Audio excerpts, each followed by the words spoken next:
भुनक्तु सह वीर्यं करवावहै। श्री विद्योपासनासक्तम श्री विद्यापीठभूषणம் ஸ்ரீ வித்யாபினவம் வந்தே ஸ்ரீ கிருஷ்ணானந்த சத்குரும். அனைவருக்கும் இனிய காலை வணக்கம். ஜி தமிழ் தொலைக்காட்சியின் மூலமாக அபிராமி அந்தாதியை நாம் தொடர்ந்து சிந்தித்துக் கொண்டிருக்கிறோம். மனிதரும் தேவரும் மாயா முனிவரும் வந்து சென்னி குனிதரும் சேவடி கோமளமே குன்றைவார் சடைமேல் பனிதரும் திங்களும் பாம்பும் பகீரதியும் படைத்த புனிதரும் நீயும் என் புந்தி எந்நாளும் பொருந்துகவே. குன்றைவார் சடைமேல் பனிதரும் திங்களும் பாம்பும் பகீரதியும் படைத்த புனிதன் யார்? சிவபெருமான்.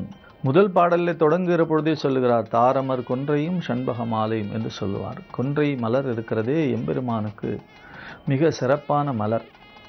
நீங்கள் பார்த்துருக்கிற நல்ல அழகாக அப்படியே ஒரு மிகச்சிறந்த மஞ்சள் வண்ணத்தோடு அந்த கொன்றை மலர் இருக்கும். அதிலேயே சரக்கொன்றை என்று ஒன்று இருக்கிறது. கோயில்களில் அலங்கார தீபம் ஏற்றுவார்களே, அதை தலைகீழாக கவித்தாற் போல இருக்கும் அந்த சரக்கொன்றை மலர். அந்த சரக்கொன்றை மலர் பூக்கிற பொழுது பார்த்தால் அந்த மரங்களிலே இலையே இருக்காது, முழுமையாக அந்த பூக்களாக இருக்கும். அது ஒரு அதிசயம். அப்படி கொன்றைவார் சடையாக இருக்கிறான் இறைவன். அந்த கொன்றை மலரை அதிலே சூடி இருக்கிறான். அது மட்டுமா சூடி இருக்கிறான்? எதையெல்லாம் சூடி இருக்கிறான்? கொன்றைவார் சடை மேல் பனிதரும் திங்களும் பாம்பும். எதெல்லாம் இந்த உலகத்திலே வேற்றுமையாக இருக்கிறதோ அதெல்லாம் இறைவனிடத்திலே ஒற்றுமையாக இருக்கும். மிக அழகாக சிருங்கேரி பற்றிய ஒரு செய்தியை சொல்லுவார்கள். பகவான் ஆதிசங்கரர் மண்டனமிச்சரர் என்பவரை வெற்றி பெற்று அவருடைய மனைவி சரசவாணி என்று சொல்லக்கூடிய சரஸ்வதியை அழைத்து கொண்டு வருகிறார். அந்த அம்பாள் ஒரு மிகச்சிறந்த செய்தியை சொல்லுகிறார்.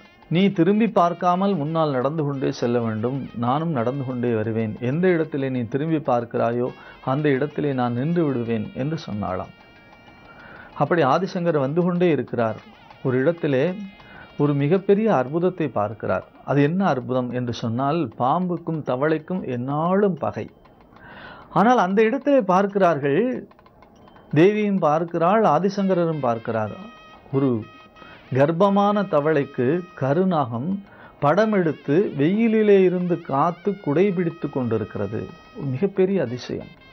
அப்ப அந்த இடம் இருக்கிறதே அப்படி ஒரு நல்ல இடமாக இருக்கிறது. இரண்டு வேறுபட்ட சிந்தனை உள்ள உயிரினங்கள் கூட ஒற்றுமையோடு இருக்கிறது. கர்ப்பமான தவளையை பார்த்தால் உடனடியாக பிடித்து உண்ணக்கூடிய கருநாகம் அந்த கர்ப்பமான தவளைக்கு வெயில் தாக்கக்கூடாது என்று சொல்லி குடைபிடிக்கும் என்று சொன்னால் அந்த இடம் எவ்வளவு மன ஒற்றுமையை கொடுக்கக்கூடிய இடம் என்று சிந்தித்து இவர் பார்க்கிறார். நாம் பார்க்கிறோமே, தேவியும் பார்க்கிறாளா என்று திரும்பினார்.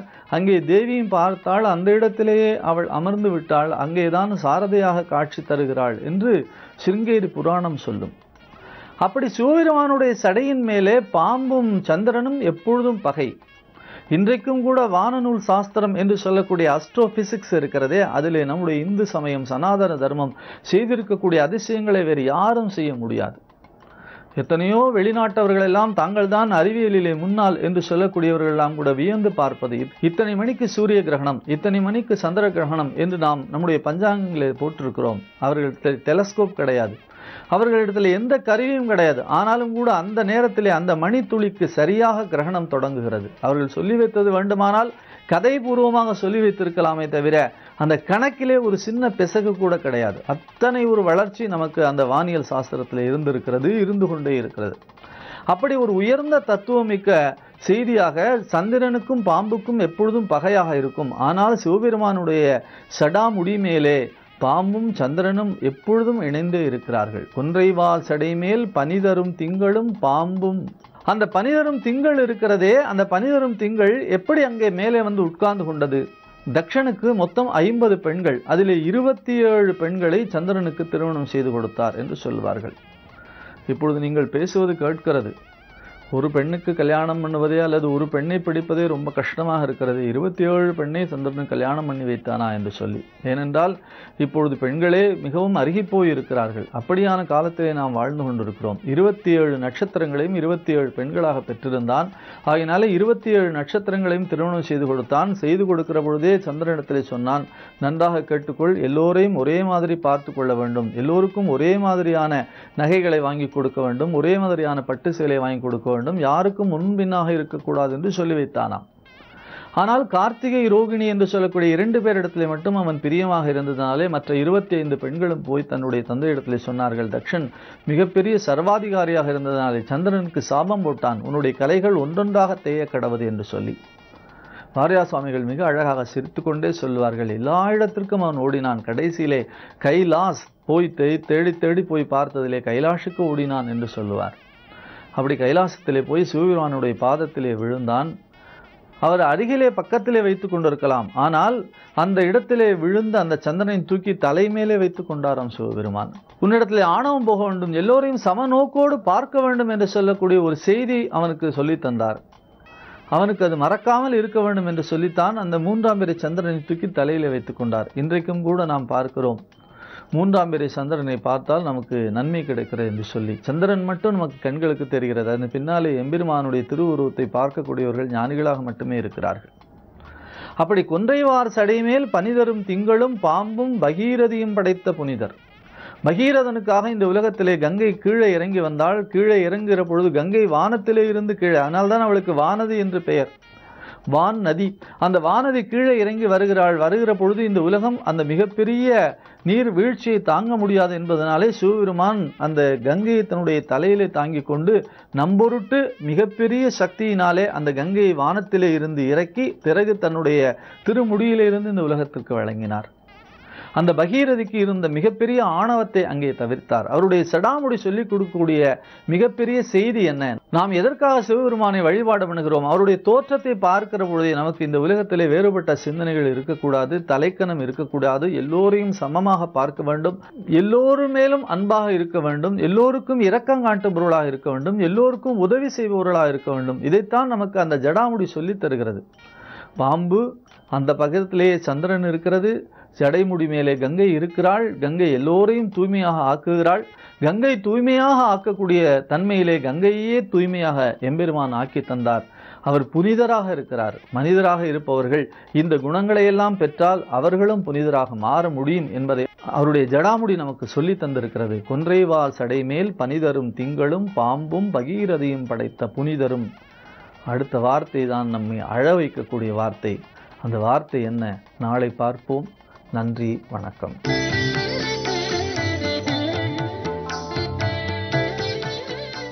ஜீ தமிழ் தொலைக்காட்சி நேயர்கள் அனைவருக்கும் பி. சுவாமிநாதனின் இனிய காலை வணக்கம்.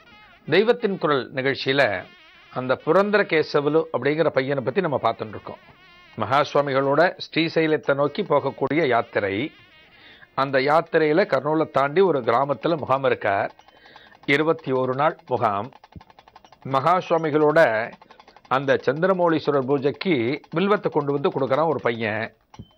அந்த பையனை பற்றி கேள்விப்பட்டு மகா சுவாமிகள் அவனுக்கு அனுகிரகம் பண்ணுறார். உனக்கு நான் என்ன ஏதானு பண்ணணும் போல இருக்கு, உனக்கு நான் என்ன செய்யணும் அப்படின்னு அந்த பையன்கிட்ட மகா சுவாமிகள் கருணையோடு கேட்கும்போது அந்த பையன் 2 கோரிக்கையை சொல்கிறான்.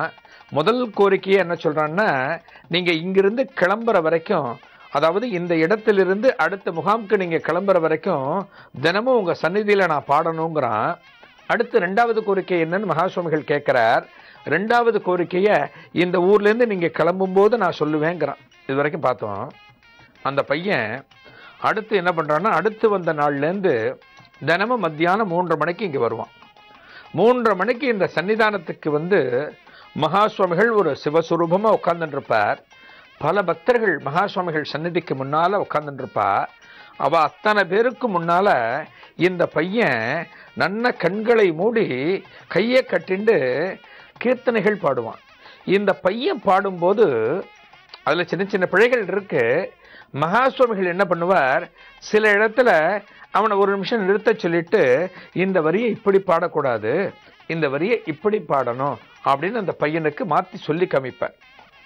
இப்படியே நாட்கள், ஒவ்வொரு நாளும் அந்த பையன் இது நாள் வரை தனக்கு தெரிந்த ஒரு கலையை யார்கிட்ட போய் நாம பாடுவோம் அப்படின்னு அவனோட மனசுக்குள்ள ஒரு ஏக்கம் இருந்தது போல இருக்கு.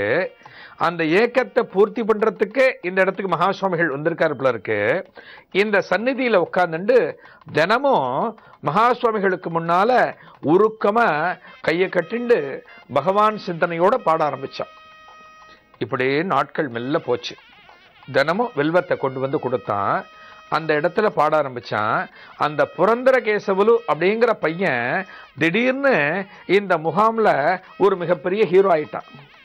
எப்படி மகா சுவாமிகள் அந்த இடத்துல ஒரு சிவஸ்வரூபமா உட்கார்ந்து இருக்காரோ, அந்த இடத்துக்கு வரக்கூடிய அன்பர்கள் தினமும் வில்வம் கொண்டு வந்து கொடுத்துட்டானா, அந்த புரந்தரகேசவலு கொடுத்துட்டானான்னு கேட்க ஆரம்பிச்சா, அந்த புரந்தரகேசவலு பாடக்கூடிய நேரத்துல கரெக்டா அந்த இடத்துல வந்து உட்கார்ந்து அவனோட பாட்டியும் கேட்க ஆரம்பிச்சா. இப்படியே போச்சு. 21 நாள் தான் இந்த இடத்துல முகாம்னு மகா சுவாமிகள் சொல்லியிருந்தார். சரியா 21வது நாள் வந்தாச்சு.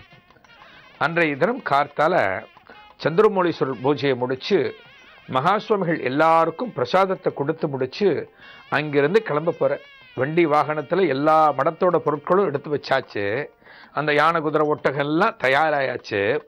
முகாம் அடுத்த ஊருக்கு கிளம்ப போறது. மகா சுவாமிகள் தன்னோட சந்நிதியிலேருந்து வெளியில வந்துட்டார். அந்த சத்திரத்திலேருந்து வெளியில வந்துட்டார். வெளியில வந்து அந்த வீதியில நிற்கிறார். யாத்திரைய கிளம்ப போறார், அதாவது நடக்க ஆரம்பிக்க போறார். ஒரு ஸ்டெப் எடுத்து வச்ச உடனே அந்த கூட்டத்துல அந்த பரபிரமம் அப்படி கண்ணை ஓட்டுறது. அந்த கிராமத்துல இருக்கக்கூடிய அத்தனை மக்களும் இந்த தெய்வத்தை வழி அனுப்பணும். இத்தனை நாள் இந்த ஊர்ல இருந்து நமக்கு ஆசீர்வாதம் பண்ணி நம்ம கிராமத்தோட சுபிட்சத்துக்காக பூஜை பண்ணியிருக்கார், நமக்கெல்லாம் சாப்பாடு போட்டு இருக்கார் அப்படிங்கிற ஒரு விசுவாசத்திலையும், இத்தனை பெரிய சன்னியாசி இவ்வளவு எளிமையா நம்ம கூட பழகி இருக்காரே அப்படிங்கிற ஒரு ஆதங்கத்திலையும், இவர் அடுத்த கிராமத்துக்கு நாம விமரிசையா வழி அனுப்பி வைக்கணும் அப்படிங்கிறதுக்காக எல்லாரும் வந்து குமிஞ்சிருக்கா. மகா சுவாமிகள் பார்வையை ஓட்டுறார். ஒரு சுத்தி பார்வையை ஓட்டுறார். அவரோட பார்வை யாரையோ தேடின்னு இருக்கு. யார் அப்படிங்கிறது அங்க இருக்கிற பல பேருக்கு புரியறது. அந்த காரியஸ்வர் பக்கத்துல வந்து மகா சுவாமிகள்கிட்ட கேட்கிறார், என்ன பெரியவா புரந்தரகேசவலு தேடுறாளா அப்படிங்கிறார். ஆமா அப்படிங்கிறார். ஒரு தூணுக்கு பக்கத்துல அந்த புரந்தரகேசவலு கண்கள்ல ஜலத்தோட ஒரு ஓரமா நின்று இருக்கான். மகாபிரியவா இந்த ஊரை விட்டு கிளம்ப போறார். இந்த தெய்வத்தோட சந்நிதியில இத்தனை நாளும் போய் நம்ம பாடல்களை பாடினோம். அந்த தெய்வம் கேட்டது, நம்மளை சரி பண்ணினது. இந்த தெய்வம் பண்ணக்கூடிய பூஜைக்கு நாம தினமும் வில்வ இலைகளை கொண்டு வந்து கொடுத்தோம். அந்த தெய்வம் அதை வச்சு பூஜை பண்ணினது. நாளையிலேருந்து நம்ம பாட்டை யார் கேட்பா, நம்ம யார் பூஜைக்கு நம்ம வில்வம் கொண்டு வந்து கொடுக்க போறோம் அப்படிங்கிற கவலை அந்த பையனோட மனசுல இருக்கிறதுனால மகா சுவாமிகள் கிட்ட வர்றதுக்கு மனசுல ஒரு சங்கடம் ஏற்பட்டு அவர் தூணையே பிடிச்சுண்டு கண்கள்ல ஜலத்தோட அங்கேயே நிற்க ஆரம்பிச்சா அந்த புரந்தரகேசவலு. மகா சுவாமிகள் இங்க இருந்து பார்த்தார் அந்த பையனை. அந்த பையனை பார்த்து ஓங்கி ஒரு குரல் கொடுத்து, புரந்தரகேசவலு இங்க வா அப்படின்னு ஒரு தாயார் தன்னோட மகனை எப்படி கூப்பிடுவாளோ அதே போல வாஞ்சையோட அந்த பையனை மகா சுவாமிகள் கூப்பிட்டார். அங்கிருந்து அத்தனை பேரும் பார்த்துட்டு இருக்கா. இத்தனை நாள் வரைக்கும் இந்த பையன் இந்த இடத்துல எப்படி எல்லாரையும் கவர்ந்திருக்கான் அப்படிங்கிறத நம்ம பார்த்தோம். இந்த இடத்திலிருந்து கிளம்புற அன்னைக்கு தன்னோட 2வது ஆசையை சொல்ல போறேன் அப்படின்னு அந்த பையன் சொல்லியிருந்தான். அந்த ஆசை என்ன அப்படின்னு தெரிஞ்சுக்கணுங்கிறதுக்காக மகா சுவாமிகள் இந்த பையனை தேடுறார். இந்த பையன் ஒரு ஓரத்துல கவலையோட இருக்கான். இந்த பையனை தன்னோட சந்நிதிக்கு கூப்பிடுறார். தன்கிட்ட மகா சுவாமிகள் கூப்பிடுறார். கூப்பிட்டு 2வது ஆசை என்னன்னு தெரிஞ்சுக்கணுமோ இல்லையோ, அதுக்காக அந்த பையனை கூப்பிடுறா. புரந்தரகேசவலு இங்க வா அப்படின்னு ஒரு வாஞ்சையோட மகா சுவாமிகள் கூப்பிட்ட பிறகு அந்த பையன் தலையை குனிஞ்சுட்டே மெல்ல வரான். அவனோட கண்களை அவனாலே கட்டுப்படுத்த முடியல. கண்கள்லேருந்து தண்ணி வழிஞ்சுட்டு இருக்கு. மகா சுவாமிகள் சன்னிதானத்துக்கு வந்து நிற்கிறான். என்ன சொன்னான் அப்படிங்கிறத ஒரு சிறிய இடைவேளைக்கு பிறகு பார்க்கலாம்.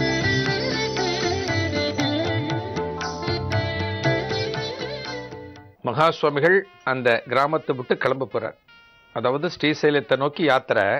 கர்னூலை தாண்டி இந்த கிராமத்துல 21 நாள் முகாம் இருந்தாச்சு. இந்த 21 நாள் முகாமுக்கு அந்த புரந்தரகேசவலு அப்படிங்கிற பையன் வில்வத்தை கொண்டு வந்து கொடுத்துருக்கான்.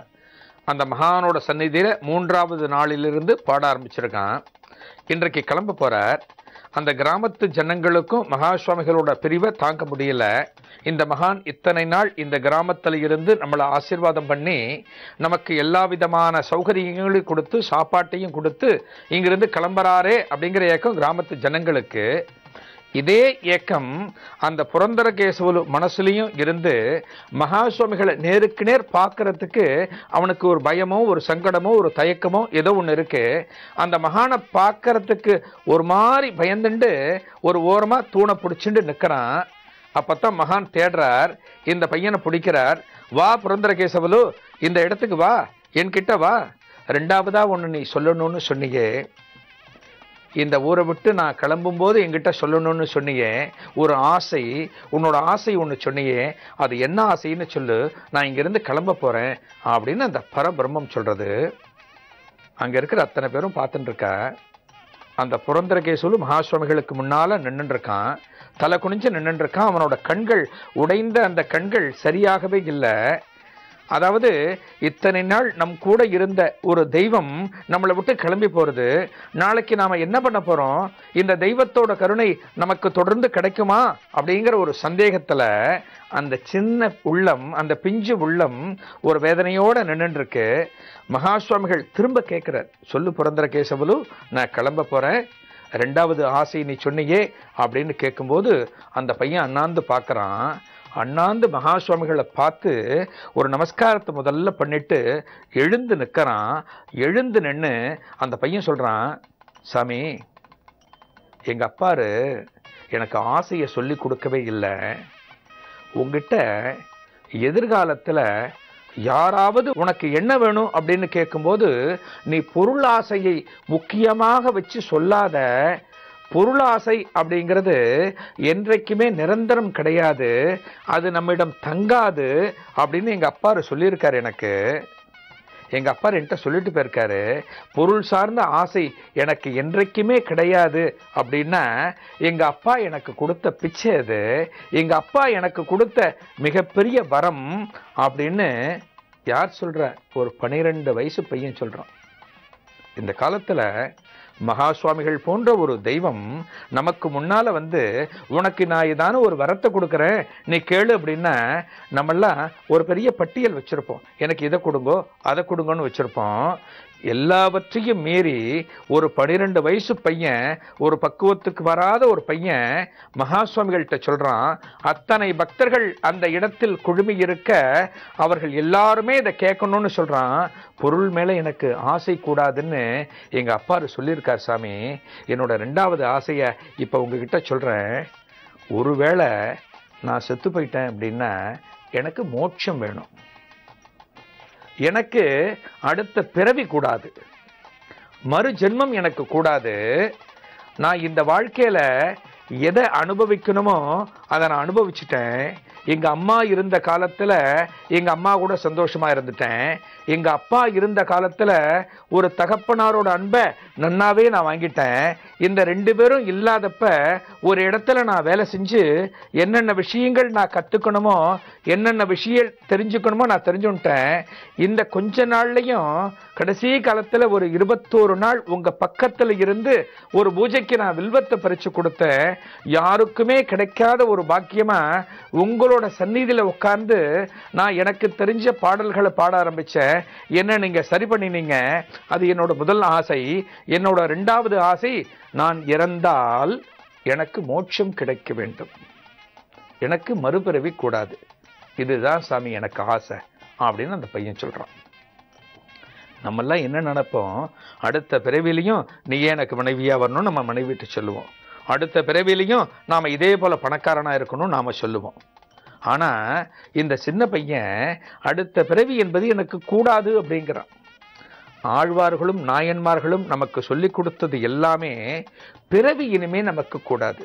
இந்த மனித பிறவி நமக்கு வாய்ச்சுடுத்து அப்படின்னா இந்த மனித பிறவி இருக்கின்ற காலத்திலேயே இறை இன்பத்தை நாம அனுபவிச்சு இறைவனுக்கு என்ன சேவையை நாம செய்யணுமோ செஞ்சு மோட்சத்துக்கு போயிடணும். அதுதான் எல்லாரும் விரும்புவது. அவர்கள் சொன்னதை இந்த பையன் கடைப்பிடிக்கிறான். இந்த பையன் மகா சுவாமிகள்கிட்ட கேட்கிறான். மகா சுவாமிகள் என்கிற அந்த தெய்வம் ஒரு 12 வயசு பையனோட வாயிலிருந்து எனக்கு மோட்சம் வேணும் அப்படின்னு கேட்டதை கேட்ட உடனே அவர் என்ன சொல்றதுன்னு புரியல. அந்த தெய்வம் இதுவரைக்கும் இது போன்ற வார்த்தைய ஒரு சின்ன பையன்கிட்ட கேட்டதில்லை. எத்தனையோ பெரியவங்க வருவாங்க, மடத்துக்கு வருவாங்க. பலவிதமான அவஸ்தைகள் இருக்கலாம். இந்த ஜென்மம் எனக்கு பூர்த்தி ஆகணும், இனிமே எனக்கு மறுபிறவி இருக்கக்கூடாது, எனக்கு அருளணும் பெரியவா அப்படின்னு சொல்றத மகா சுவாமிகள் பல சந்தர்ப்பங்கள்ல சொல்லியிருக்கலாம், பார்த்திருக்கலாம். ஆனால் ஒரு 12 வயது பையன் வாழ வேண்டிய வயசுல பலவிதமான வசதிகளை அனுபவிக்க வேண்டிய ஒரு பருவத்துல நான் செத்தா எனக்கு மோட்சம் வேணும் அப்படின்னு கேட்கிறது அங்க இருக்கக்கூடிய பக்தர்கள் அத்தனை பேருமே புழிய ஆரம்பிச்சது. என்ன பக்குவம் இந்த பையனுக்கு! மகா சுவாமிகளோட யாத்திரை அப்படி நின்று போச்சு. அங்கிருந்து கிளம்ப வேண்டியது, அடுத்த கிராமத்தை நோக்கி நகர வேண்டியது, அந்த இடத்துல அப்படியே நின்று போச்சு. மகா சுவாமிகள் அந்த பையனை தீர்க்கமா பார்த்துட்டு இருக்க. அந்த பையன் நின்று இருக்கான். இந்த தெய்வம் நமக்கு என்ன பதில் சொல்லும்? இந்த தெய்வம் நாம கேட்ட வரத்தை நமக்கு கொடுக்குமா அப்படின்னு அந்த பையன் பார்த்துட்டு இருக்கான். அங்க இருக்கக்கூடிய பக்தர்கள் அத்தனை பேருமே மகா சுவாமிகள் என்ன சொல்ல போறார், இந்த பால்ய பருவத்துல இந்த பையனுக்கு இப்படி ஒரு உயர்ந்த எண்ணம் இருக்கே, ஆன்மீகத்துல மிகச் சிறந்ததாக சொல்லப்படக்கூடிய அந்த மோட்சத்தை இந்த பருவத்துல கேட்கிறானே, இந்த பையனுக்கு மகா சுவாமிகள் என்ன பதில் சொல்ல போறார் அப்படின்னு பார்த்துட்டு இருக்கார். மகா சுவாமிகள் திருவாய் மலர்ந்தார். சரி புரந்தர கேசவலு, நீ சொன்னபடியே உனக்கு நான் மோட்சம் கொடுக்கிறேன். உனக்கு இறப்புன்னு வரும்போது நீ மோட்சத்துக்கு போயிடுவ, உனக்கு மறுபிறவி இருக்காது. காமாட்சியையும் நான் பிரார்த்தனை பண்ணிக்கிறேன், உனக்கு மறுபிறவி கிடையாது அப்படின்னு அந்த இடத்துல சொல்லிட்டு அங்கிருந்து மகா சுவாமிகள் தனது யாத்திரையை துவங்கிட்டார். மகா சுவாமிகள் ஒரு தீர்ப்பு கடைசியா சொல்லிட்டார்னா அப்புறம் அந்த இடத்துல நிற்க மாட்டார். என்ன பதில் தேவையோ அந்த பதிலை சொல்லியாச்சு. இதை சொன்ன உடனே அந்த மகா சுவாமிகள் என்கிற அந்த நடமாடும் தெய்வம் அந்த இடத்திலிருந்து ஒரு சர்ப்பம் போல நகர ஆரம்பிச்சது. விறுவிறுன்னு போகும்போது இந்த மடத்து சிப்பந்திகள் அத்தனை பேரும், காரியஸ்தர்கள் அத்தனை பேரும் அந்த ஜெய ஜெயசங்கர கோஷத்தை சொல்லிண்டு அந்த மகானை பின்தொடர்ந்து அந்த யாத்திரை போக ஆரம்பிச்சது. அந்த கிராமத்து மக்கள் அத்தனை பேருமே கண்கலங்க மகா சுவாமிகளுக்கு பிரியா விடை கொடுத்தனர். அந்த புரந்தர கேசவலு மகா சுவாமிகள் தன்னோட பார்வையிலிருந்து மறைகின்ற வரைக்கும் அந்த மகா சுவாமிகள் என்கிற தெய்வத்தை பார்த்து கண்கலங்க அந்த தெய்வத்தை பார்த்து கைகூப்பி நின்றுட்டு இருக்கான். அவனுக்கு எப்ப அந்த மோட்சம் கிடைக்க போறது அப்படிங்கிற எண்ணம் அவன் மனசுக்குள்ள ஓட ஆரம்பிச்சது. இந்த நிகழ்ச்சி இதோட முடியல, அடுத்து தொடர்ச்சி இருக்கு. இந்த புரந்தரகேசவலுக்கு மோட்சம் எப்போது கிட்டியது அப்படிங்கிற நிகழ்ச்சியை நாளைய தெய்வத்தின் குரல் நிகழ்ச்சியில பார்க்கலாம். நன்றி, வணக்கம்.